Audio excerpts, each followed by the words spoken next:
Oi, turma, estamos aqui de volta. Bom, hoje a gente vai falar sobre o sistema reprodutor, tá?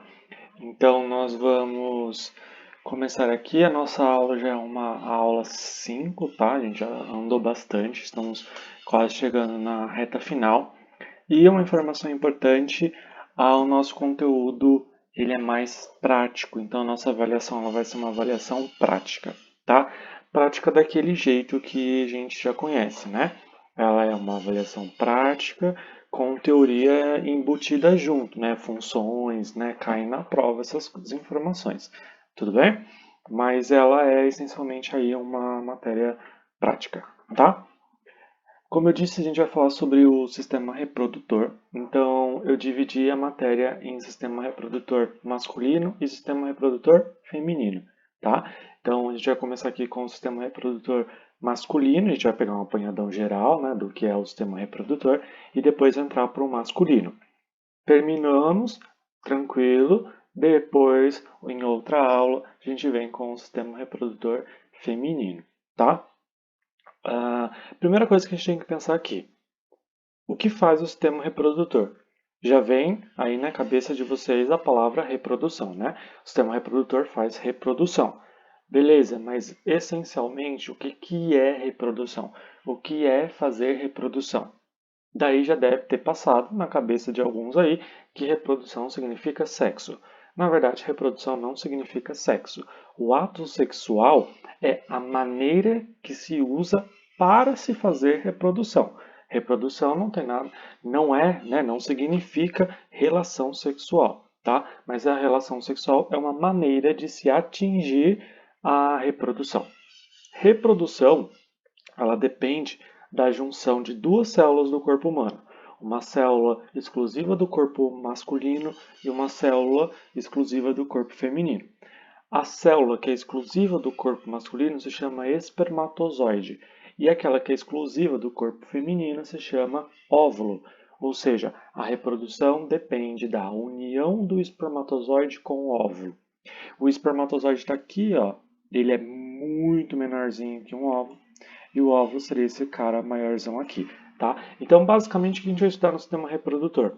A gente vai entender como é feita a produção de espermatozoide e de óvulo, como que é que esse espermatozoide e esse óvulo conseguem se unir, porque é isso que é a reprodução, como eu disse, é a união dos dois, o que significa que o espermatozoide e o óvulo têm caminhos a percorrer, da onde ele é produzido até onde eles vão se encontrar. Eles também precisam de maneiras de se encontrarem, né? Então a gente precisa fazer com que eles se encontrem propriamente dito, né?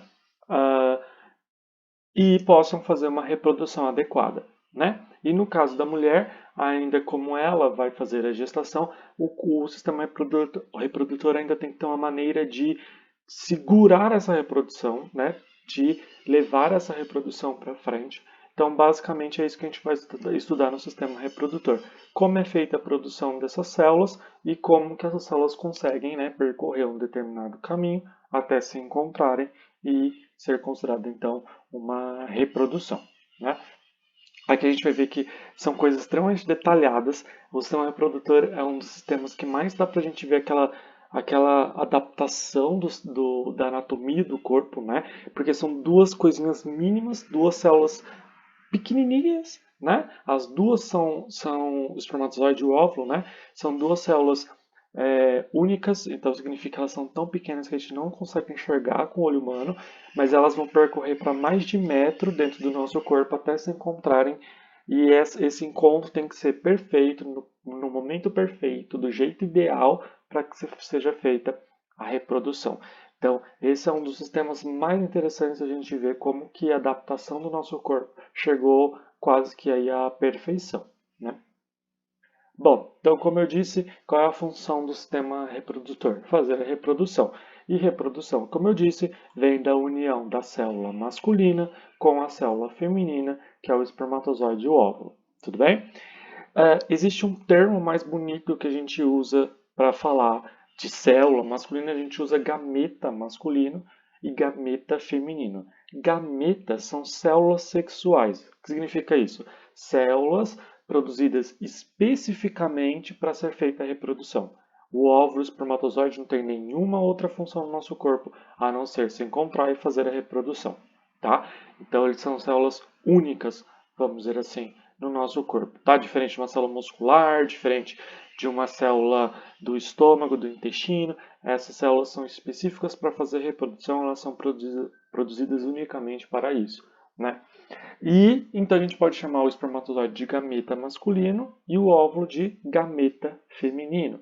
São células sexuais exclusivas para ser feita a reprodução, da origem aí ao bebezinho, né? E o que compõe esse sistema basicamente são os órgãos, como eu disse, que vão produzir essas células e que precisam ser adaptados para transportar essas células, unir, né, fazer o encontro dessas células e depois, no caso do sistema feminino, ainda permitir que o bebê se desenvolva dentro do corpo, né? Então, basicamente, esse é o sistema reprodutor.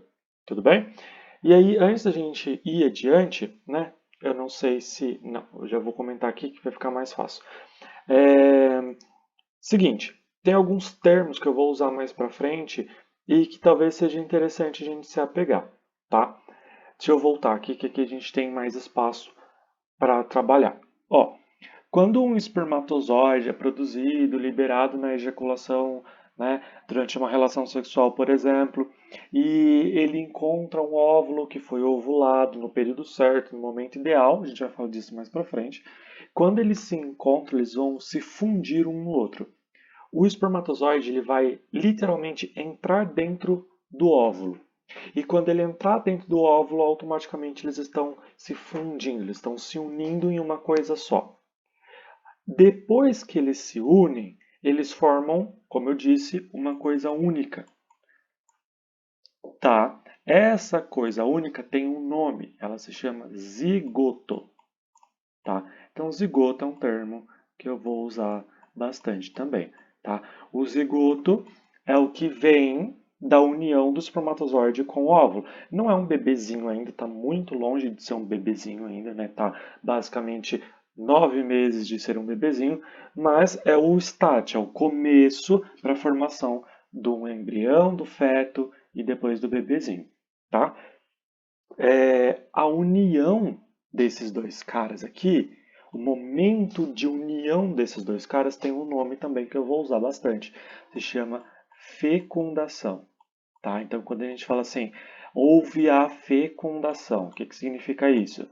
Significa que o espermatozoide se encontrou, ele conseguiu chegar até o óvulo, eles se encontraram e eles se uniram, se fundiram um no outro, dando origem ao zigoto.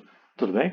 Então a gente fala que foi feita uma fecundação, tá? Então, quando eu falei assim, o sistema reprodutor depende da reprodução, que é a união do espermatozoide com o óvulo, a gente pode reorganizar essa frase e falar que o sistema reprodutor depende da fecundação, ou seja, depende da união do espermatozoide com o óvulo.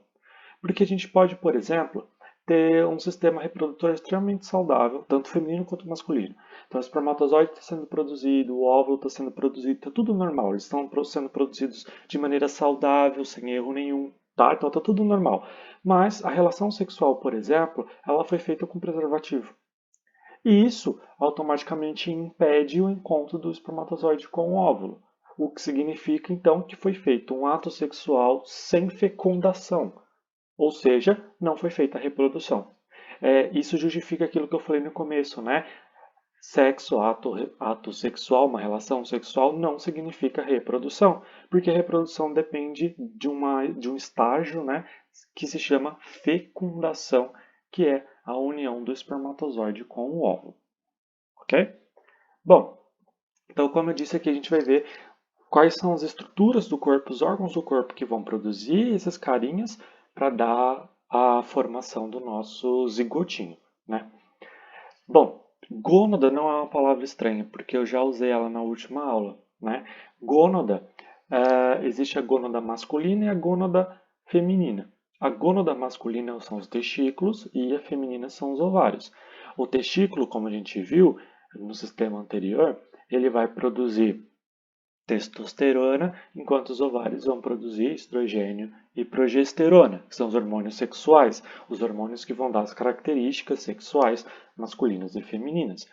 E no caso, o testículo também produz espermatozoide e o ovário produz o óvulo, o que significa que eles estão nesse trabalho, esse importante trabalho aí de reprodução, tá?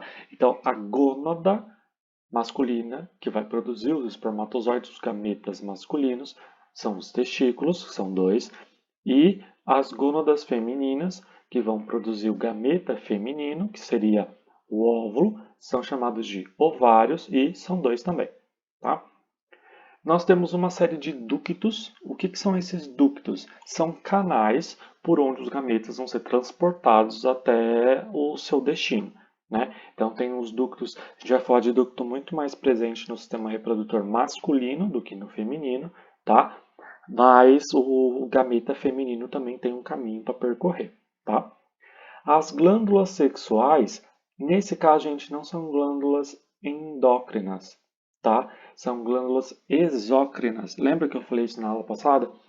Não são glândulas que produzem hormônios, são glândulas que vão produzir secreções, substâncias que vão ajudar os gametas no seu percurso, né? Eles vão ajudar na viabilidade do gameta masculino e do gameta feminino. Isso vai ficar mais claro também ao longo da aula, tá? E nós temos as estruturas de sustentação, que são as estruturas que vão ser adaptadas, no caso do homem, para liberar o espermatozoide e, no caso da mulher, para armazenar o zigoto que veio da fecundação, que vai dar origem ao bebezinho. Tá? Que seria, no caso do homem, então, o pênis, por onde vai ser feita a ejaculação, e, no caso da mulher, o útero, onde o zigoto vai ficar armazenado, depois ele vai se multiplicar várias vezes, aumentando a quantidade de células e dando origem ao bebezinho, tá? Para quem está com alguma dúvida, já surgiu alguma dúvida ou alguma curiosidade, existe um ramo aqui da anatomia da ciência, que se chama embriologia, tá? Embriologia é o estudo dos embriões. Opa, isso aqui é um O. Embriologia. Tá? A embriologia é o estudo dos embriões, ou seja, é o estudo do desenvolvimento do zigoto até dar origem a um bebezinho, tá? A gente não vai estudar isso aqui, apesar de que no final da aula, depois de ter visto a parte feminina, eu faço um comentário, um apanhado sobre o desenvolvimento do bebê, tá? Mas a gente não se aprofunda muito porque já é um assunto bem profundo e a gente precisaria de muito mais tempo para isso, tá? Mas eu faço alguns comentários sobre o desenvolvimento dos bebês mais para frente, tudo bem? Desde um único zigoto, que veio da união do espermatozoide com o óvulo, esse zigoto ele se multiplica várias vezes, aumentando a sua quantidade de células e aí dando origem a um bebezinho muito mais para frente, tá? Bom, então, como está estruturada a nossa aula? Como eu disse, a nossa aula está estruturada em sistema reprodutor masculino e sistema reprodutor feminino. Vamos começar pelo masculino. Dentro de cada sistema, a aula também está organizada no seguinte: vamos falar primeiro das gônadas masculinas, os testículos, né, que vão produzir o espermatozoide, como eu disse, além de produzir também o hormônio testosterona. Nós vamos, em seguida, falar do caminho que esse espermatozoide que acabou de ser produzido vai percorrer, que são os ductos. Aqui estão os nomes dos ductos na sequência que a gente vai ver, tá? As glândulas, que, como eu disse, são aquelas que vão produzir substâncias que vão ajudar o espermatozoide durante o seu caminho. E, por último, a estrutura de sustentação, passando ali pelo pênis e liberando os espermatozoides. Tá? Então, a aula está organizada nesse sentido, tanto o masculino quanto o feminino. Ok? Bom, seguinte, vamos começar então pelo testículo. Tá? Os testículos, como eu disse, são as gônadas masculinas, responsáveis pela produção de espermatozoide e também pela produção do hormônio testosterona. Tá? O testículo fica localizado do lado externo do corpo masculino, são dois testículos, né? Eles ficam localizados do lado externo do corpo masculino, numa bolsa de pele que a gente chama de escroto, tá? Então, escroto é basicamente uma estrutura que armazena os testículos, tudo bem? E aí que vem a questão, né? Por que que o ovário, que é a gônada feminina, fica dentro do corpo feminino, ele fica na região do abdômen, enquanto os testículos, que são as gônadas masculinas, têm que ficar do lado de fora do corpo? Isso é uma curiosidade bem interessante que basicamente vai regrar a nossa aula do que a gente comentar mais para frente. Eu vou voltar a tocar nesse ponto, tá? É que o testículo, para funcionar corretamente e produzir os espermatozoides de maneira ideal, ele tem que estar a mais ou menos 3 graus mais baixo que a temperatura do corpo. Basicamente, o espermatozoide não gosta de calor, tá? Ele não curte calor. Então, para isso, ele precisa ficar num local mais com uma temperatura mais ou menos 3 graus mais baixa que a temperatura do nosso corpo. Se a temperatura do nosso corpo fica em média de 36,5 a 37 graus Celsius, o espermatozoide precisa de uma média de temperatura de 34 graus Celsius para poder produzir os espermatozoides bonitinhos, né? O testículo fica então do lado externo do corpo masculino. Tudo bem? Existem vantagens e desvantagens nisso, né? A vantagem é que ele pode produzir os espermatozoides de maneira ideal, porque está uma temperatura mais baixa. A desvantagem é que ele está bem mais vulnerável. São estruturas, né? Os testículos são estruturas importantes, né? Porque são aqueles que vão produzir os espermatozoides. Sem espermatozoide não há reprodução, né? E ele fica em total desvantagem fora do corpo do homem, né? Não tem ossos para proteção dos testículos. O que protege os testículos? Basicamente são pele, o testículo, o escroto, né? Desculpa, o escroto é formado por uma camada de pele e logo abaixo músculos, tá? Não são dois músculos super potentes, mas são dois músculos que ajudam na proteção dos testículos e ao mesmo tempo ajudam a fazer o movimento do testículo. Por que é necessário esse movimento? Ele está do lado de fora do corpo masculino. Mas e se a temperatura do lado de fora do corpo ficar muito abaixo do ideal, né? Se a temperatura que tinha que ser em média de 34 graus Celsius do lado de fora do corpo for de 30, 25, 20, 10 graus Celsius do lado de fora. Aí a gente precisa fazer o quê? Aproximar o testículo do corpo, né? Aproximar o testículo, no caso da região da virilha, para que ele se aqueça com a temperatura do corpo, né? Lembrando que passam vasos sanguíneos importantíssimos pela região da virilha, como a artéria femoral, por exemplo, a artéria ilíaca também, né? Que fica mais ou menos nessa região, e o sangue de 36,5, 36 graus Celsius aquece então os testículos que estão mais próximos. Entenderam? Então, basicamente, no primeiro módulo eu sempre falei para vocês, todo músculo movimenta alguma coisa. Dardos e cremaster não são só músculos para proteção, são músculos para movimento dos testículos. Eles puxam o testículo para mais próximo do corpo para aquecer o testículo em ambientes mais frios. Lógico que isso não é, assim, é utilizado hoje em dia, lógico, mas isso não é tão visual hoje em dia, porque hoje em dia a gente tem as roupas íntimas, né? A gente tem várias camadas de roupa por cima, então é difícil a temperatura ficar, né, abaixo de 34 graus Celsius na região do escroto. Mas, vamos pensar antigamente, onde o homem não tinha roupa, não tinha vestimenta, né? Então o escroto ficava ali vulnerável à temperatura. E numa temperatura mais baixa, o Darts e o Cremaster faziam a contração e aproximavam o testículo do corpo para poder aquecer ele. Tudo bem? Outra informação interessante, gente, é que os testículos eles têm a mesma origem dos ovários. Eles são muito parecidos um com o outro. Lógico, tem suas grandes diferenças também, mas eles são bem parecidos. E a origem deles também são bem parecidos. O testículo ele também é desenvolvido no abdômen do homem, né? Só que Quando o bebezinho está em desenvolvimento, isso pode acontecer antes do parto, mas também tende a acontecer depois do parto, os testículos descem para o escroto, tá? E aí eles vão percorrer um caminho por dentro do abdômen do homem até chegar no escroto e se alojar lá embaixo, né? É muito comum, por exemplo, um dos testículos não descerem para o escroto, ficar preso no abdômen, ficar preso na pelve, por exemplo. E aí existem alguns exercícios, mas também existem procedimentos cirúrgicos para poder descer o escroto, o testículo para o escroto. Tudo bem? Então, olha só. Aqui a gente tem, ó, a aparência do músculo dartos, que fica aqui embaixo. Lembra que a avaliação nossa é uma avaliação prática, tá? E aqui nós temos o músculo cremaster, tá? E o testículo está aqui, ó. Tá nessa imagem não dá para ver, mas ele estaria mais ou menos aqui, ó.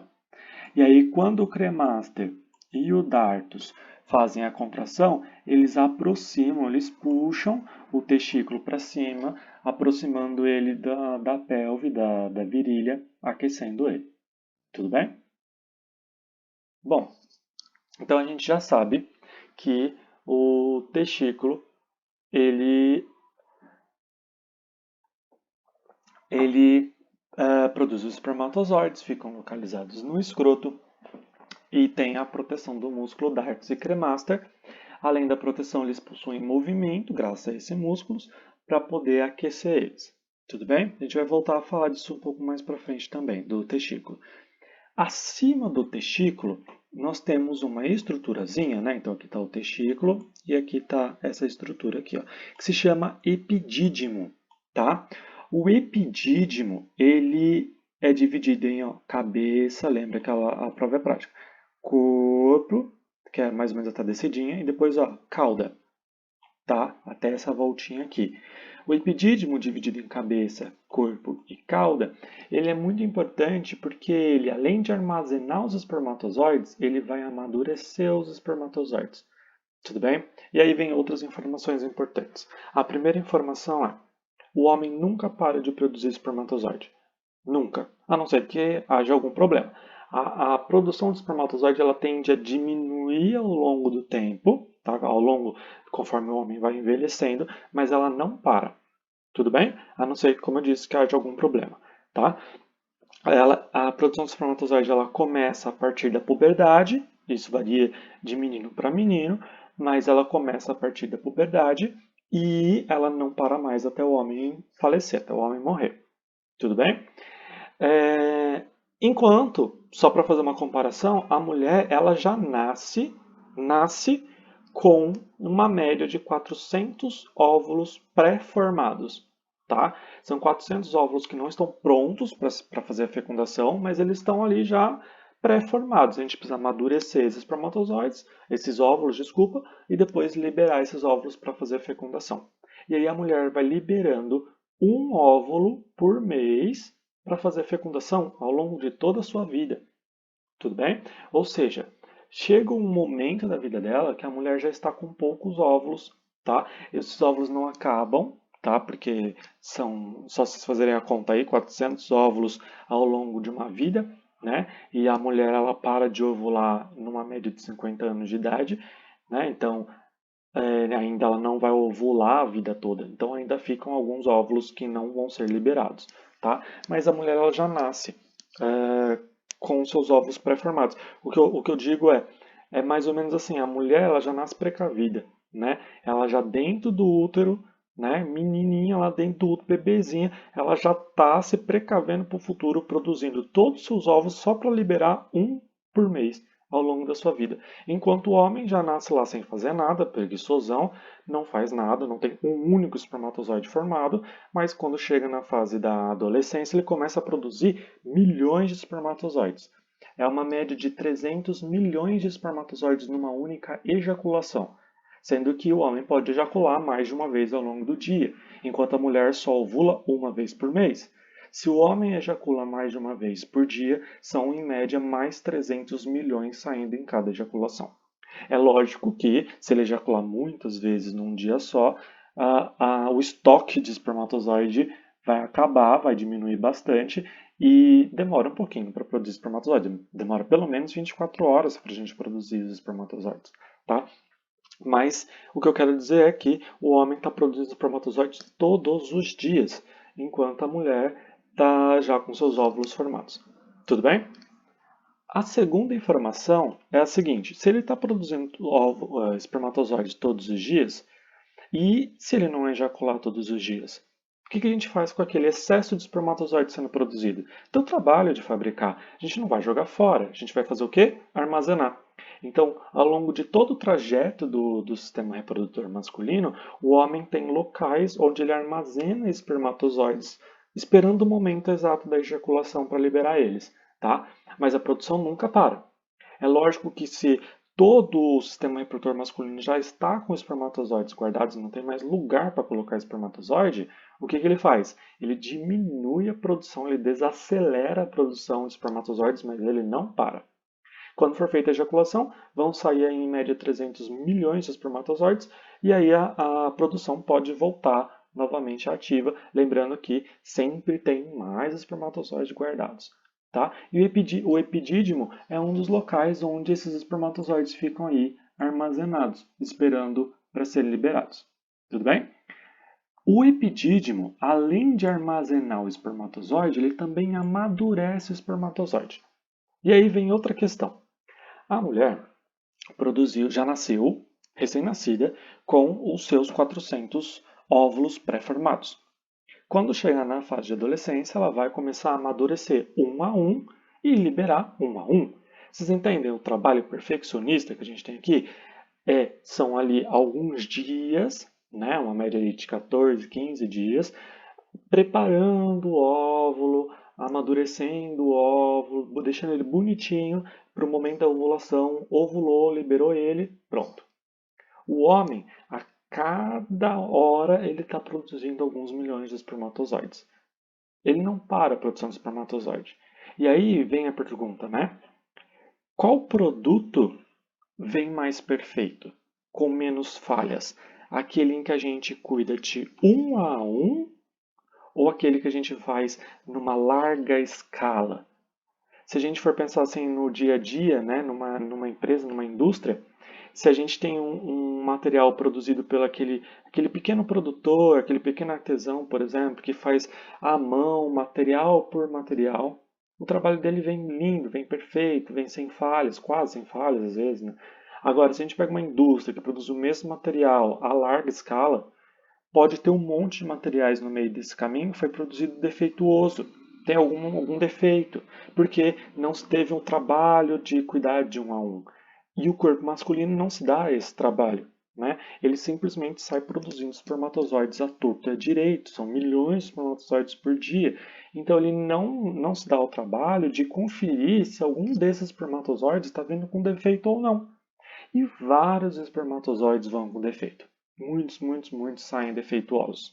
Tá? Inclusive, isso é um dos critérios que se investiga para infertilidade. Né? O homem está infértil. Por quê? Tem testosterona? Tem testosterona. A produção de espermatozoide está acontecendo? Está acontecendo. Mas esses espermatozoides estão viáveis, eles estão perfeitinhos, bonitinhos? Aí você vai avaliar e a taxa de espermatozoide defeituoso está muito maior do que os espermatozoides funcionais. Vocês entendem? Daí vem o trabalho do epidídimo, de amadurecer esses espermatozoides e deixar eles prontos para o trabalho. O espermatozoide, gente, eu não falei, né, mas acho que isso é um pouco intuitivo, né? O espermatozoide, ele vai percorrer um caminho até chegar ao óvulo. Ele percorre um caminho dentro do corpo masculino primeiro, saindo do testículo, indo até o pênis para ejaculação. A ejaculação ela é feita na vagina da mulher e da vagina o espermatozoide tem que percorrer o útero, depois as tubas uterinas até chegar no óvulo. Ele percorre um caminho gigantesco, então ele precisa estar preparado para percorrer esse caminho. E ele é produzido, imagine assim, ele nada, né? Ele se locomove, né? Ele tem que sair de um ponto e a outro, então ele tem que nadar, vamos dizer assim. E ele não nasce nadando. Então, o amadurecimento é justamente uma parte disso, é começar a fazer os espermatozoides entenderem que eles têm que dar uma nadadinha, que eles têm que começar a sair do lugar. Tá? Esse é um amadurecimento. E é aqui que a gente separa os espermatozoides bons dos ruins, vamos dizer assim, né? É aqui que a gente separa, não, é aqui que a gente identifica que existe muitos espermatozoides defeituosos, tá? Vou voltar aqui rapidinho para a gente dar uma olhada. Tá vendo essa caudinha aqui, ó? Isso aqui a gente chama de flagelo, isso não é importante. Mas essa caudinha aqui, ela ondula, ela bate. E conforme ela vai batendo, o espermatozoide ele vai se locomovendo, ele vai saindo do lugar, tá? Até chegar ao óvulo, como eu disse. Tudo bem? Eu fiz um curso uma vez dessa área de embriologia e eu fui para uma área de estágio, para um laboratório, em que a minha área era justamente avaliar os espermatozoides. Era uma clínica de reprodução in vitro, de reprodução em laboratório, né? Então, por exemplo, quando tem um casal que quer ter um filho, mas não está conseguindo, por exemplo, eles podem fazer aquela fecundação artificial, né? E basicamente vai se coletar o óvulo da mulher, se coleta os espermatozoides do homem, leva para o laboratório, daí entrava o meu trabalho. A gente pegava o óvulo, verificava se o óvulo estava viável, se o óvulo estava bonitinho, porque existem alguns erros que acontecem também com os óvulos, mas os erros tendem a acontecer mais nos espermatozoides. Daí a gente pegava os espermatozoides do homem e contava para ver quantos espermatozoides tinha numa determinada quantidade de sêmen, para ver se o homem estava produzindo a quantidade ideal de espermatozoide. Tá? E a gente também avaliava se esses espermatozoides eram viáveis ou não. E o que a gente identificava, né? O que eu conseguia ver lá? Eu via que tinha alguns espermatozoides que estavam belezinhos, estavam bonitinhos. Tinha alguns espermatozoides que eles tinham assim, ó, duas cabeças. Com duas cabeças não dá, porque ele fica muito pesado, ele não sai do lugar. Tinha espermatozoide que tinha uma cauda pequena, uma cabeça muito grande. Isso também faz com que ele seja mais lento de todos. Tinha um espermatozoide que ele tinha duas caudas e uma única cabeça. Isso fazia com que cada cauda se movimentasse, batesse para um lado meio que diferente e ele acabava não saindo do lugar. Tinha espermatozoide que ia para frente, voltava, ia para frente, voltava. Tinha espermatozoide que ficava ali em círculos, nadando em círculos, e tinha espermatozoide que ficava parado. Esses espermatozoides todos aqui eram espermatozoides que nunca iam conseguir chegar até o óvulo. Eu não sei se vocês já ouviram falar que vocês, no caso nós, fomos os espermatozoides mais rápidos, né? Que no caso dos espermatozoides não interessa o mais inteligente, interessa o que é o mais rápido, né? Inclusive ele tem um formato, não sei se vocês repararam aqui, um formato bem aerodinâmico, né? Ele tem que ser bem ligeiro, ele tem que ser bem rápido, porque do momento da ejaculação na vagina até chegar ao óvulo lá em cima, ele tem em média de 24 horas a 3 dias, tá? Até 72 horas. É uma média. Quando chega em 72 horas, eles já estão morrendo. Por quê? Porque os espermatozoides em si, eles já têm prazo de validade, tá? Eles já morrem com certa facilidade. Na vagina, existe uma acidez muito grande, tá? E os espermatozoides morrem devido à acidez. Quando o espermatozoide entra no corpo feminino, ele tem que driblar, ele tem que escapar dos glóbulos brancos, lembra o leucócito? Eles literalmente correm atrás dos espermatozoides para matar eles. O corpo feminino está tentando matar os espermatozoides a todo custo. E só o espermatozoide mais rápido é aquele que vai conseguir escapar de todas as defesas do corpo feminino e chegar até o óvulo para fecundação. Todos aqueles espermatozoides defeituosos ou morrem no caminho ou ficam para trás. Tá? Então existe aí, como eu disse, além de um longo caminho do espermatozoide percorrer, ainda existe aí vários empecilhos, várias barreiras que eles têm que enfrentar até chegar ao óvulo, poder se unir, dando origem aí ao bebezinho. Tudo bem? E aí, por que é tão importante que ele vença todas as barreiras e chegue até onde ele tem que chegar? Porque lembra do DNA? O óvulo carrega o DNA feminino, o espermatozoide carrega o DNA masculino, que é, basicamente o que eu quero dizer é o DNA da mãe e o DNA do pai, tá? A união de metade do DNA da mãe e metade do DNA do pai é o que gera o bebezinho. Tudo bem? Então, metade do DNA da mãe, metade dos cromossomos do DNA do pai tem que se juntar para formar um bebê inteiro. Né? E por isso que os filhos sempre são parte parecidos com o pai, parte parecidos com a mãe. Okay? Bom, é isso, né? Então, é isso que eu quero dizer com os espermatozoides precisam ser amadurecidos, porque vários estão com defeitos, eles precisam ser armazenados, porque o homem nunca para de produzir espermatozoide, né? Então existe aí todo um aparato para amadurecer e guardar esses espermatozoides. Tudo bem? O epidídimo então faz isso. Lembrando, para a questão prática da coisa, o epidídimo é dividido em cabeça, corpo e cauda. Tudo bem? Mas também é importante lembrar que o epidídimo, além de armazenar, ele vai amadurecer os espermatozoides. Ok?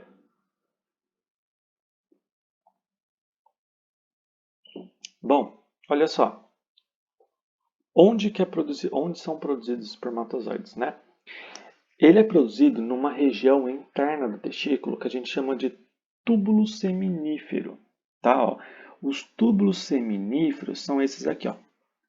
Tá? Esses tubos seminíferos eles ficam nesses lobos aqui, tá vendo? Ó, existem lobos dentro do testículo. E os túbulos seminíferos, esses tubinhos, são os responsáveis pela produção do espermatozoide. Tudo bem? Então, o túbulo, especificamente quem produz os espermatozoides, os túbulos seminíferos que ficam localizados no interior de um testículo. Tá? Esses túbulos seminíferos são importantíssimos, então. Né? Eles vão fazer o que a gente chama de espermatogênese. Gênese, gente, vem de formação, né? E para quem acompanha aí uma religião, né? Gênese significa formação, criação, tá? E espermato vem de espermatozoide, tá? Então, espermatogênese é feita nos túbulos seminíferos que ficam localizados no interior do testículo. Para tentar proteger os túbulos seminíferos, existem dois tecidos dentro do testículo, que são a túnica albuginea e a túnica vaginal, tá? A túnica vaginal é essa roxinha aqui, ó. Ela fica do lado de fora, essa membraninha, tá vendo aqui, ó? Essa membraninha que fica do lado de fora. E a túnica albuginea é a que fica do lado de dentro, tá? É essa azulzinha clarinha aqui, ó. Tá? Então a túnica albuginea fica interna e a túnica vaginal fica externa. Vaginal fora, albuginea dentro. E essas túnicas são tecidos que ajudam a dar estrutura, ajudam a formar basicamente o nosso testículo. Ok? Então, de novo, túnica albuginea do lado de fora, lembra que é a prova prática. Túnica albuginea do lado de fora, túnica vaginal do lado de fora, túnica albuginea do lado de dentro. As duas túnicas ajudam a dar estrutura para o nosso testículo. Ok? Os túbulos seminíferos são tubinhos que estão lá dentro, esses aqui, e esses tubinhos, eles vão só até aqui, tá? E esses tubinhos, eles são responsáveis pela produção dos espermatozoides. Gente, isso aqui não é importante, tá? Mas essa aqui é a espermatogênese, ó. O que explica, isso é importante, tá? O que explica o fato do homem liberar 300 milhões de espermatozoides numa única ejaculação, ou seja, em 24 horas isso já é o suficiente, enquanto a mulher está liberando um único óvulo por mês, né? Bom, basicamente o que explica isso é aqui, ó, na espermatogênese. Isso aqui é uma célula-tronco, tá? Célula-tronco eu já comentei em aula, lembra? É uma célula do corpo humano que pode virar qualquer outra célula do corpo, tá? E no caso ela vai virar um espermatozoide. Com uma única célula-tronco, o corpo masculino consegue produzir 4 espermatozoides. Lógico que nem todos esses 4 são viáveis, alguns podem vir com algum erro, como eu disse, mas uma única célula-tronco dá origem a 4 espermatozoides, tá? E aí, se a gente usa centenas de células-troncos, aí a gente já tem alguns milhares de espermatozoides, tá? Enquanto, eu já vou adiantar aqui, uma única célula-tronco na mulher dá origem a um óvulo só, tá? Então, uma célula-tronco, um óvulo. Uma célula-tronco, 4 espermatozoides, né? Então, é isso que explica por que o homem tem mais espermatozoides, mais gametas, do que a mulher tem mais gametas, mais óvulos. É o fato de que, com uma única célula-tronco, o corpo masculino consegue produzir 4 espermatozoides. Tá? Bom, então a gente já sabe, basicamente, a estrutura do testículo, a importância do testículo, onde que ele está, né, o que ele faz, dos túbulos seminíferos, a proteção que ele tem, dardos e cremaster, da túnica vaginal, da túnica albugínea. A gente sabe que são produzidos muitos espermatozoides porque com uma única célula-tronco são produzidos 4 espermatozoides. Outra necessidade de se produzir muito espermatozoide é que vários vão morrer no meio do caminho e que vários vêm defeituosos. Então a gente precisa produzir muitos, porque nem todos vão conseguir chegar até o óvulo, tá? Agora só uma curiosidade, dos 300 milhões de espermatozoides que o homem está liberando na ejaculação, mais ou menos 200 a 300 espermatozoides chegam até o óvulo. Então vocês entendem que nós temos a morte de milhões de espermatozoides no meio do caminho, fora que vários, como eu disse, são defeituosos, então não vão chegar mesmo, tá? Bom, e aí, basicamente, de prática, a gente tem lá o testículo, dardos e cremaster, túnica albugínea, túnica vaginal e o epidídimo, que vai amadurecer o espermatozoide com cabeça, corpo e cauda. Tudo bem? Essa primeira parte que eu falei, gente, talvez seja uma das mais importantes, tá? Tem muito conteúdinho importante ali, tá? Por exemplo, a questão dos 3 graus, a questão do testículo e do ovário, um produz 4 espermatozoides, outro produz um óvulo só, né? Então tem vários detalhezinhos importantes aí, tá? Bom, o espermatozoide já foi produzido no testículo, lá nos túbulos seminíferos, e eles também já foram amadurecidos no epidídimo, né? Então, o que a gente vai fazer agora? A gente vai fazer o caminho do espermatozoide do testículo, onde ele foi produzido, lá no escroto, até a ejaculação no pênis. Tá? Então, a gente basicamente vai pegar aqui o caminho que os espermatozoides vão fazer. Tudo bem? Então, a gente vai ver os ductos, os canos, né? Os canais por onde esse espermatozoide está passando. O primeiro ducto, o primeiro canal, é o túbulo seminífero. Tá? O túbulo seminífero, como a gente acabou de ver, fica lá nos lobos do testículo e são eles os responsáveis pela produção de espermatozoide. Saiu do túbulo seminífero, ele vai entrar no ducto eferente. Saiu do ducto eferente, a gente chega no epidídimo. O epidídimo, ele é, na verdade, um ducto só que se enrola várias vezes, que se chama ducto de epidídimo. Ele é muito grande, tá? E depois do ducto de epidídimo, a gente vai para o ducto deferente. Eu sei, são muitos nomes, mas fica mais fácil quando a gente olha aqui na imagem. Ó, aqui, lembra os lobos? Aqui nós temos os túbulos seminíferos. Tudo bem? Esses são os túbulos seminíferos. O espermatozoide está sendo produzido aqui. Aí ele vai sair, ó, isso aqui não é importante pra gente, tá? Ele está passando aqui e, tum, subiu. Ó, tá subindo. Esse aqui é o ducto eferente. Tá? O ducto eferente, ele vem depois do seminífero, tá vendo? O seminífero eferente. E ele vai até o epidídimo, ó. Lembra do epidídimo?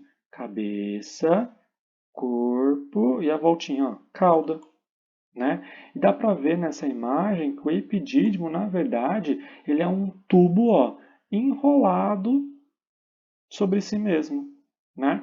Então, o ducto eferente ele está vindo lá do testículo, lá do túbulo seminífero, esse é o eferente, e ele está subindo até o epidídimo, onde vai ser feito o amadurecimento dos espermatozoides.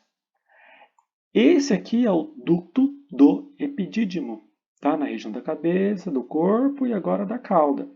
O ducto do epidídimo, ó, tá vendo? Ele vai ficar retinho e vai subir, vai embora, virando o ducto deferente, como eu disse, eu vou mostrar isso em outra imagem, tá? Só que a gente tem uma prática bem importante, né?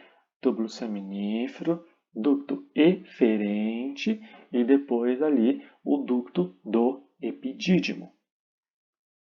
Bom, como eu disse, depois do ducto epidídimo, o espermatozoide passa para o ducto deferente. O ducto deferente, gente, ele está saindo lá da região do escroto, ele vai subir até a bexiga, ele vai fazer a alça no ureter, atrás da bexiga, e ele vai se ligar lá na região da uretra. Tá? Ou seja, o espermatozoide estava ali no testículo, ele já sobe direto para o pênis? Não, ele dá a maior volta subindo lá na bexiga, fazendo a alça no ureter e depois voltando para a uretra. Tá? E aí vocês me perguntam, professor, por que o corpo faz um caminho desse? Sendo que a gente podia ligar o espermatozoide direto, ou o testículo direto ali no pênis, seria muito mais próximo. Porque lembra, o homem nunca para de produzir espermatozoide. Ele tem que guardar em algum lugar. Então esse ducto deferente, como ele é bem grande e sobe, vai lá na bexiga, é um espaço a mais que a gente tem para guardar espermatozoides, tá? Bom, eu vou mostrar isso na imagem já já, tá? Mas ó, o ducto deferente, ele, como eu disse, ele vai passar, ó, vai lá para trás da bexiga e ele vai se ligar na uretra, numa região que a gente chama de ampola. Vou mostrar para vocês a ampola já já, tá? Bom, e depois os espermatozoides vão sair do ducto deferente e entrar no ducto ejaculatório. E do ducto ejaculatório, aí ele vai direto para a uretra. Tudo bem? Então, aqui basicamente a parte textual, né? Mas, como eu disse, como a nossa prova é prática, é bem mais fácil a gente for olhar na imagem. Então, o que a gente tem na imagem, ó. Lembra aqui, ó, túbulo seminífero, subiu, eferente, ducto eferente. Chegamos lá no ducto do epidídimo, ó, ducto do epidídimo. Descendo, subiu. Subiu é o ducto deferente, né? Ó. O ducto deferente está saindo do escroto e ele vai atravessar, ó, essa região aqui. Essa região, gente, se chama canal inguinal, tá? O canal inguinal, ele é a comunicação do testículo com a pelve, tá? Com a região abdominal. Aí que vem o termo hérnia inguinal, por exemplo, tudo mais, né? Essa abertura, eu comentei com vocês, não sei se vocês vão se lembrar agora, mas comentei faz pouco tempo, né? Comentei com vocês que o testículo ele é desenvolvido no abdômen e ele tem que atravessar todo o caminho até chegar no escroto. Para chegar lá, ele tem que atravessar esse canal aqui. Ele tem que atravessar o canal inguinal. Depois que ele desce, ainda logo nos seus primeiros meses, o que vai acontecer? Esse canal ele vai ser fechado. Ele vai cicatrizar e vai ser fechado para o testículo não subir mais. Mas em alguns homens esse canal permanece aberto. Então pode acontecer do testículo subir para o abdômen, mesmo na fase adulta, por exemplo, numa criança. Tá? Normalmente não são casos graves, ele tenta descer sozinho de novo, mas pode ser que ele não desça, e aí para não dar nenhum tipo de problema mais sério, aí, né, o próprio médico vai fazer o procedimento, às vezes só uma palpação, alguma coisa assim, já é o suficiente para descer o testículo, mas às vezes, como eu disse, um procedimento cirúrgico é necessário. Tá? Então, o ducto deferente, ele vai atravessar o canal inguinal, tá vendo? Ó, e vai subir. Esse é o ducto deferente, ó, tá subindo. Acompanha a linha vermelha, tá subindo. Ele vai lá para a bexiga. Como eu disse, fazer a alça no ureter, que tá aqui, ó. Fez a alça no ureter, ele desce. Aí ele vai se ligar aqui, ó, tum, na uretra. Mas antes de ligar na uretra, ele tem que chegar nesse ponto aqui, ó, que eu rabisquei, não devia ter rabiscado. Nesse ponto aqui, ó. Essa parte maiorzinha aqui, amarela, tá vendo? Essa é a ampola. A ampola é a união do ducto deferente com um outro ducto, tá? Que chama ducto seminal. Isso não vai ser importante pra gente, o seminífero, que está vindo de uma glândula, tá? E é meio que se eu estou querendo unir um cano com outro. O que a gente faz para unir um cano com outro? Passa a vai da rosca. E quando a gente passa a vai da rosca, não fica ali uma região mais grossa? Né? É mais ou menos isso que é a ampola, tá? Ó, é como se o ducto deferente tivesse vindo, tá? O ducto deferente está vindo. E aqui está vindo outro ducto, que é o ducto seminal, tá? Está vindo dessa glândulazinha aqui, ó, que a gente chama de glândula seminal, vesícula seminal, tá? E aí eles vão se unir. E como eles estão se unindo, nessa região forma a parte mais grossa, mais grosseira. Essa é a ampola. Tudo bem? Aqui, ó, tá vendo? A ampola representada aqui, ó. Essa partezinha mais grossa que vem da união do ducto deferente com esse ducto que está vindo daqui, ó. Tá? E depois que eles se unirem em um só, a gente tem a formação do ducto ejaculatório. Tudo bem? O ducto ejaculatório, ele é chamado ejaculatório porque ele estaria mais ou menos aqui, ó. Tá vendo essa partezinha aqui, ó? O ducto ejaculatório está aqui. Ele é ejaculatório por quê? Porque basicamente o espermatozoide para ali. Depois que ele percorreu todo esse caminho que ele já percorreu, ele está sendo armazenado, ele vai parar no ducto ejaculatório. Ali existe uma válvulazinha, o ducto ejaculatório ele é meio que trancado, e quando o homem tiver ali o seu orgasmo, essa válvulazinha, essa portinha vai abrir, e aí o espermatozoide sai do ducto ejaculatório e entra na uretra. Depois que ele caiu na uretra, nada para ele, ele vai embora e vai ser feita a ejaculação. Tudo bem? Então, ele é ejaculatório porque o espermatozoide fica guardado nele para a ejaculação, tá? E aí, ó, o espermatozoide fica aqui no ejaculatório, entrou na uretra, como eu disse, ó, ele vai seguir reto, vai embora, sendo feita então a ejaculação. Tudo bem? Bom, basicamente é esse o caminho que ele está fazendo, tá? Desde lá de baixo até a sua chegada para a ejaculação, certo? Bom, a gente já sabe o caminho que ele faz. Todos esses ductos são importantes para a nossa prova prática, tá? Então a gente tem que pegar ducto por ducto. Volta aí no vídeo, rever de novo essa parte desse caminho que ele está fazendo, tá? Até chegar na uretra. Beleza? Bom, a uretra já não é algo muito difícil para a gente, porque a gente já ouviu falar de uretra antes. E se vocês se lembram bem, lá na aula do sistema urinário, eu falei que a divisão da uretra não ia ser tão importante assim pra gente. Agora ela é, tá? O ducto ejaculatório está vindo daqui, ó, tá se ligando aqui, lembra? Tá vendo aqui, ó. Os espermatozoides estão tudo paradinho aqui esperando, né? Quando a portinha do ducto ejaculatório abrir, ó, o espermatozoide ele vai entrar na uretra prostática, que é a primeira uretra.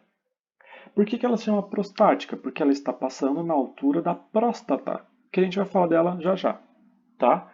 O espermatozoide está aqui na uretra prostática, ele continua descendo. Esse pedacinho aqui de uretra, ó, esse pedacinho aqui de uretra é a uretra membranosa ou membranácea, tá? Passou essa uretra, ele vem para cá, para essa parte da uretra aqui, que já é a uretra esponjosa, tá? A uretra esponjosa, ela já está passando no pênis, tá? Então, é toda essa partezinha aqui, ela já está passando aqui, ó, dentro do pênis.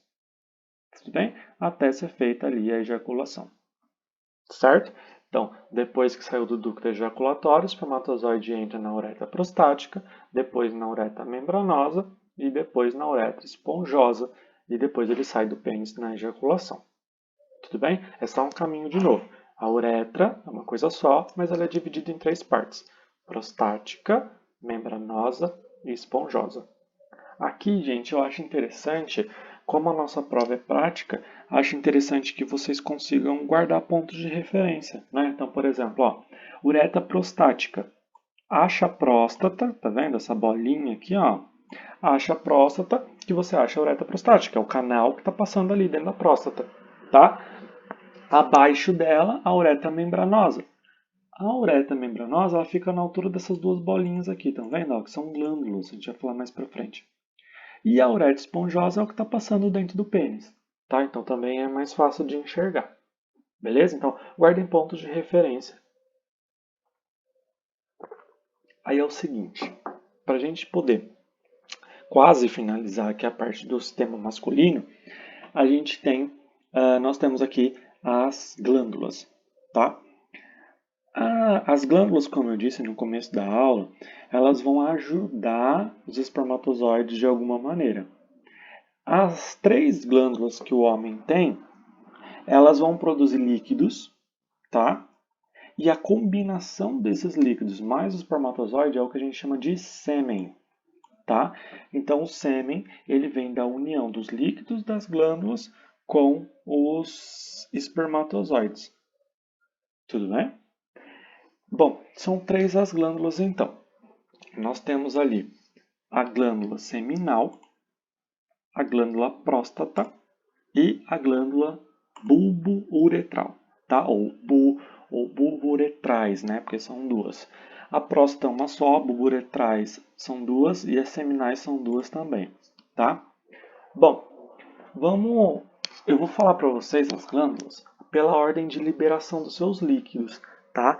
Que vai ficar aí pra gente um pouquinho mais fácil de acompanhar, tá? Então, ó, a primeira glândula que vai liberar o seu líquido é a glândula bulboretral, tá? Por que ela é a primeira? O líquido que a bulboretral produz, ela vai basicamente diminuir a acidez da uretra masculina, diminuir a acidez da vagina da mulher e ainda permitir uma lubrificação do canal para a passagem dos espermatozoides. Tudo bem? Como eu disse, os espermatozoides eles não gostam de acidez, né? E aí vamos pensar o seguinte: professor, por que que tem que reduzir a acidez da uretra masculina? Na verdade, de onde vem essa acidez? Vamos lembrar que a urina passa pela uretra. Né? Isso talvez seja um ponto bem interessante. O sistema urinário masculino e o reprodutor feminino, como eu disse no módulo passado, eles possuem o mesmo canal em comum que a uretra. A urina passa ali e a urina é ácida, carrega impurezas. E o espermatozoide vai passar por ali, o espermatozoide vai dar origem a um bebezinho. Né? Ou seja, o espermatozoide não pode entrar em contato com restos de urina. Ele pode morrer. Por isso, a bulbo uretral, quando há o processo de excitação, né, quando há uma ereção, a bulbo uretral já vai liberando o líquido e esse líquido vai passando pela uretra e vai diminuindo a acidez, limpando basicamente a uretra para a passagem dos espermatozoides, tá? Então, a bulbo uretral produz um líquido que reduz a acidez da uretra. Tudo bem? Esse líquido é o que a gente chama de líquido pré-ejaculatório, é o líquido que vem antes da ejaculação. E aí, já respondendo uma dúvida que possa ter tocado aí na cabeça de vocês, que normalmente aparece, esse líquido pré-ejaculatório, um líquido que vem antes da ejaculação, ele não carrega espermatozoides. Então, ele tende a não gerar uma gestação. Ele não engravida, vamos dizer assim, tá? Então, é um líquido que vem, por exemplo, antes da ejaculação, é o líquido da bulbo uretral. Como o espermatozoide não foi liberado ainda, não há riscos de gestação. É lógico que em alguns casos você pode ter uma certa quantidade de espermatozoide já saindo nessa pré-ejaculação, tá? Não é muito comum, ou quando acontece a quantidade de espermatozoide é tão baixa que não gera aí uma gestação, não gera uma fecundação, né? Então não gera uma gravidez. Tudo bem? Bom, a bulboretral veio, liberou o seu conteúdo, diminuiu a acidez da uretra, limpou a uretra. Aí vem um líquido da próstata e da bulboretral. Elas são basicamente liberadas juntas, tá? O líquido da seminal, ela vai também, também não, desculpa, ela vai ali, ela também reduz a acidez da uretra, mas vamos focar nisso aqui, ó. Ela dá energia para os espermatozoides, tá? Professor, por que ela precisa dar energia para o espermatozoide? Gente, olha lá a quantidade, volta lá e vê os comprimentos dos ductos que eu falei, 6 metros, 45 centímetros, mais a uretra no homem, que tem um tamanho mais ou menos médio de 16 centímetros, mais o caminho dentro do corpo feminino, o espermatozoide tem que percorrer muito. E esse caminho que ele tem que percorrer demanda energia, ele tem que ter energia para sair nadando de um ponto a outro. Né? E a glândula seminal é o que vai dar esse lanchinho aí para o espermatozoide poder sair para o trabalho, sair aí, fazer a sua função. Né? É o líquido que contém açúcar. Então, o líquido produzido pela vesícula seminal, pela glândula seminal, tem uma carga de glicose, uma carga de açúcar, que vai gerar energia para o espermatozoide poder percorrer o seu caminho, tá? E a próstata, ela vai produzir um líquido que vai dar mobilidade para o espermatozoide. O que é mobilidade? Movimento, tá? Então, enquanto a seminal ela tá ali para dar agilidade, para dar energia, a próstata está ali para dar movimento. Aí você combina o líquido seminal que dá energia e o líquido da próstata que dá o movimento, você tem um movimento com muita energia, você tem um movimento rápido. Né? E aí o espermatozoide consegue percorrer toda a uretra que já foi limpa, né? Reduziu a acidez pela bulbo uretral. O espermatozoide pode ir embora e vai para o corpo feminino percorrer o seu caminho até chegar ao encontro com o óvulo. Tudo bem? Bom, vamos ver agora a localidade dessas glândulas aqui na nossa imagem. Lembrando que a prova é prática, né? Então, ó, aqui logo abaixo da bexiga está a próstata. Tudo bem? A próstata que vai produzir o líquido, que vai dar mobilidade, né, que vai dar movimento para o espermatozoide, ela abraça a uretra, tá? Como ela está abraçando a uretra, ela se inflamar, ela aumenta de tamanho e acaba pressionando a uretra. Ela vai fazer tipo um movimento de pinça, ela vai pinçar a uretra. E a bexiga que estava guardada dentro da. Desculpa, a urina que estava guardada dentro da bexiga não vai conseguir sair ou vai sair de pouco em pouco, com dificuldade, né? Aí vem lá os problemas urinários decorrentes de uma inflamação na próstata. E essa inflamação na próstata ela pode acontecer devido a um câncer de próstata, por exemplo, né? E essa inflamação da próstata ela acontece por devido ao câncer ou não, mas ela acontece na fase mais idosa do homem, em torno aí acima dos seus 50 anos. Por isso o exame para acompanhar a próstata é importante a partir dessa idade. Tudo bem? Abaixo da próstata tem essas duas bolinhas aqui, né? Que eu mostrei para vocês lá na uretra membranosa. Essas duas bolinhas que são as glândulas bulbouretrais, que produzem aquele líquido que eu falei para vocês, que vão limpar a uretra. Então, a próstata está abaixo da bexiga, a bulbouretral está abaixo da próstata, tá? Na altura da uretra membranosa. As seminais, a gente só enxerga aqui, ó, numa vista posterior da bexiga. Então, as duas vesículas seminais, estão vendo aqui, ó, as glândulas seminais, ficam localizadas atrás da bexiga. Tudo bem? Então, nessa imagem, a gente consegue ver também aqui, ó, a glândula seminal atrás da bexiga, a próstata abaixo da bexiga e a bulbouretral abaixo da próstata. Tudo bem? Essas localidades são importantes. Tá? Bom, a gente já sabe então o que as glândulas fazem e a importância delas para o corpo. Para o corpo e né, para a viabilidade dos espermatozoides. Aí a gente entra na estrutura de sustentação, ou seja, o pênis. Né? O pênis ele basicamente vai ser responsável pela ejaculação, pela liberação dos espermatozoides. Tá? Essa é a única função dele.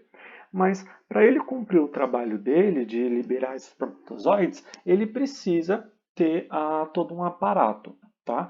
Quais são as divisões do pênis? O pênis é dividido em raiz, corpo e glande. Tá? Raiz, como o próprio nome diz, né, que vem remete à nossa cabeça, raiz de uma planta. O que a raiz da planta faz? Segura a árvore no chão. O que a raiz do pênis faz? Segura o pênis nos ossos ilíacos. Tá? Então, o pênis ele está preso aos ossos. Não existe osso no pênis. O pênis é uma estrutura cartilaginosa, com musculatura, tá? Com tecido conjuntivo, mas não tem osso. Tudo bem?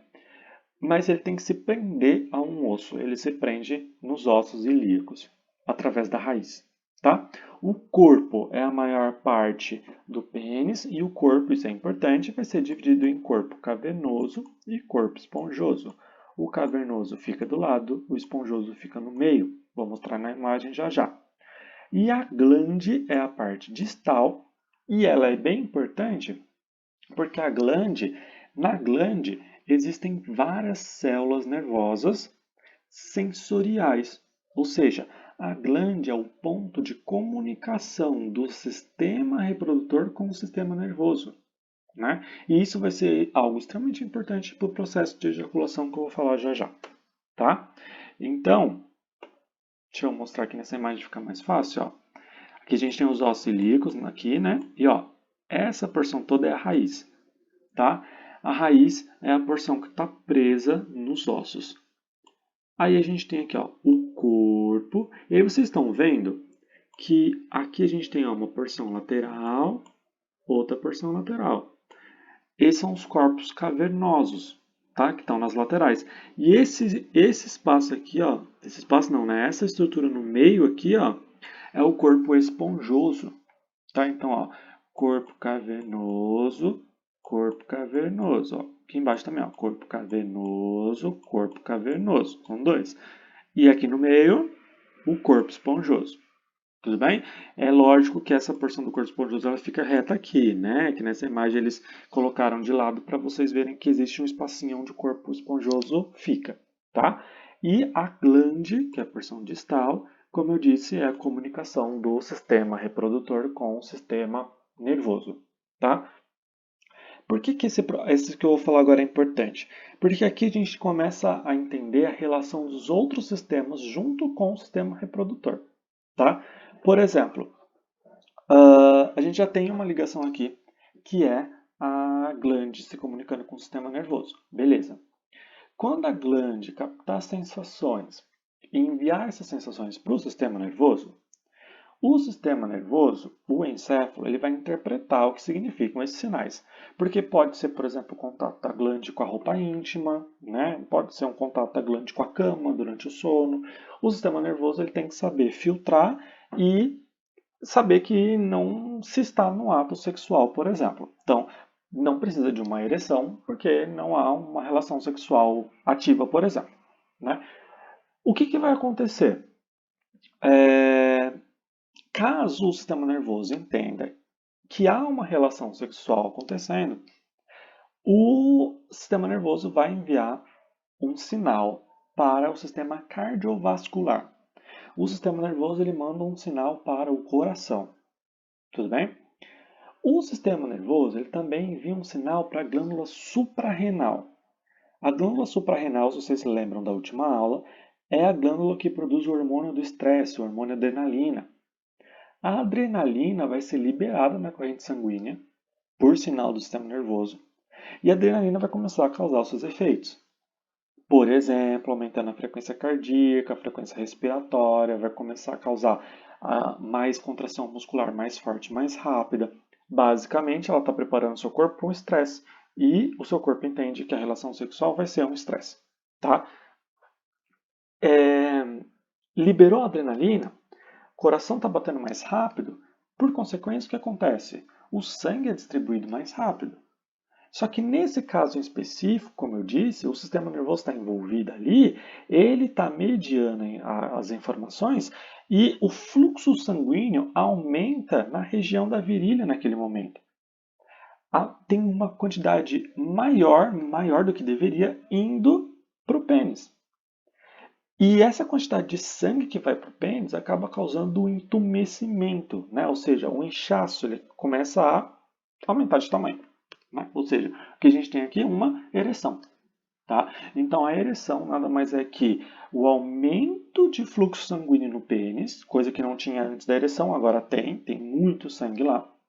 Esse aumento de sangue depende do sistema nervoso mandar um sinal para a suprarrenal para liberar adrenalina, para aumentar a frequência cardíaca e distribuir mais sangue. Tudo bem?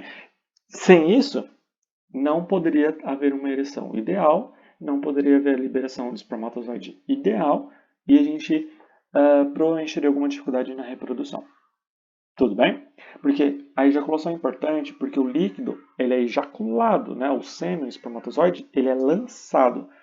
Se ele é lançado, ele consegue ir mais rápido, né? Dar um boost, dar um jump para o espermatozoide para ele ir mais rápido que o normal. Porque quanto mais tempo ele passa no corpo feminino, como eu disse, mais chance de morrer ele tem. Tudo bem? Então o processo de ereção é um processo importante aqui porque ele é a comunicação do sistema reprodutor com vários outros sistemas. Tudo bem? Só para vocês terem uma noção dessa questão do sangue indo para essa região, né, da ereção, existem vários medicamentos que causam uma ereção não espontânea, né, como o Viagra, por exemplo. O que esses medicamentos fazem? Eles aumentam o fluxo sanguíneo para o pênis. Tá? Só que existem alguns casos em que o aumento de fluxo sanguíneo para o pênis aumenta e depois não diminui.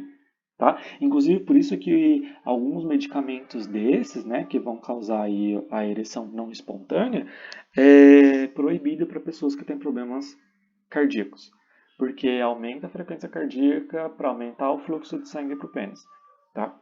Mas em alguns casos, em algumas reações que se dá, o fluxo sanguíneo aumenta para o pênis e não diminui mais. O que significa isso? A ereção não vai embora, né? Como a ereção não vai embora, o único jeito de acabar com essa ereção é tirando o sangue do pênis. Eu não vou mostrar aqui, mas depois vocês procuram o tamanho da agulha que se usa para retirar o sangue do pênis. Tá? É literalmente fazendo uma punção, retirar o sangue do pênis. Tá? Se pega ali a região dos corpos cavernosos ali. Tá? E do esponjoso principalmente também. A região do corpo inteiro do pênis, basicamente. Em alguns casos tem que pegar diretamente da glande também. Então, assim, não é uma situação muito agradável, vamos dizer assim, né? Mas esse processo de ereção é algo bem importante. Bom, gente, aí a gente encerra o sistema reprodutor masculino, tá? Ah, aqui a gente tem uma imagem para juntar tudo, tá? Eu vou fazer um apanhadão geral bem rápido, mas a gente ainda vai ter aula de revisão, tá? Então a gente pode ficar mais tranquilos. Olha só, de novo, testículo fica localizado no escroto, que é a bolsa, né? O testículo tem que ficar do lado de fora, porque ele precisa de uma temperatura 3 graus mais baixa do que a do corpo, certo? Senão o espermatozoide morre. É só pensar num ciclista, por exemplo. Um ciclista, se ele passa muito tempo pedalando, a temperatura do escroto aumenta e esse homem ele se torna momentaneamente infértil. Para ele voltar a ser fértil, a temperatura tem que baixar. As mães costumam falar isso para os filhos, né? Não use roupa íntima apertada. Justamente também tem a ver com esse aumento de temperatura ali, tá?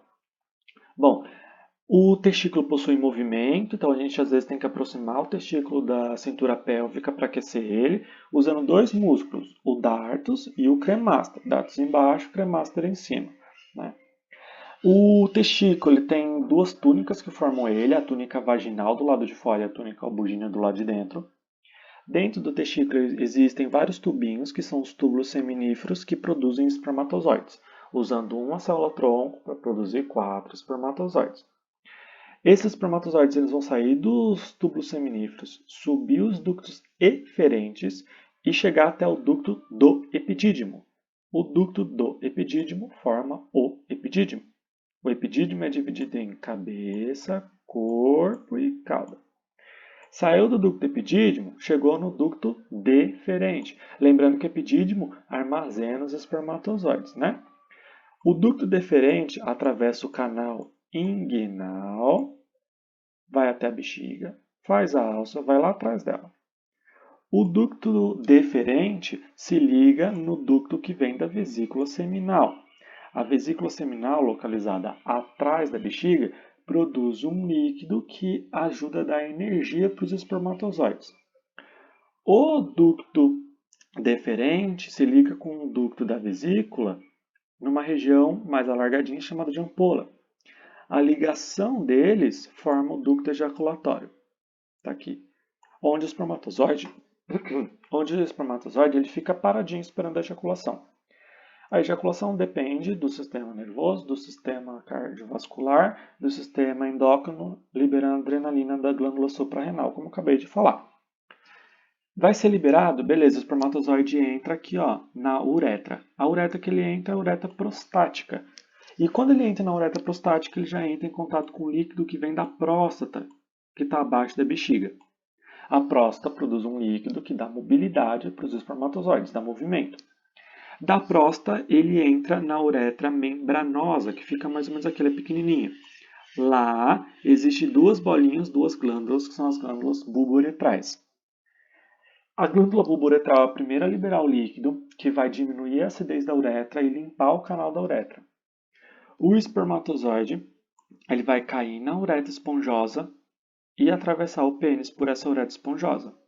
O pênis é dividido em raiz, que é a parte que está fixada no osso, corpo, que é a maior porção, e glande. A glande possui células nervosas que faz aquela comunicação do sistema nervoso para começar o processo de ereção.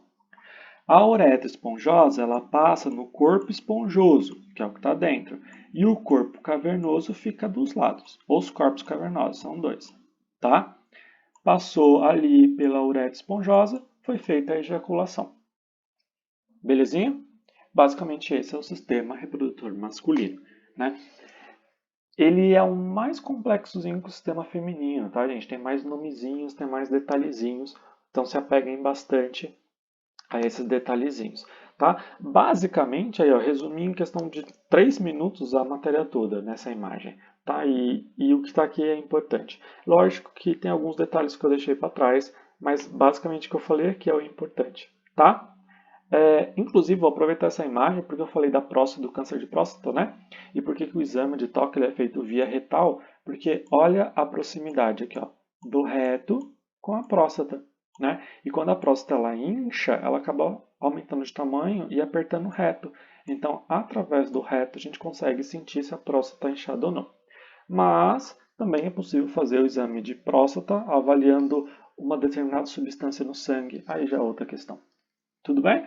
Bom, é isso, gente. Esse é o sistema reprodutor masculino. Como eu disse, a gente vai falar sobre o sistema reprodutor feminino em outra aula, tá?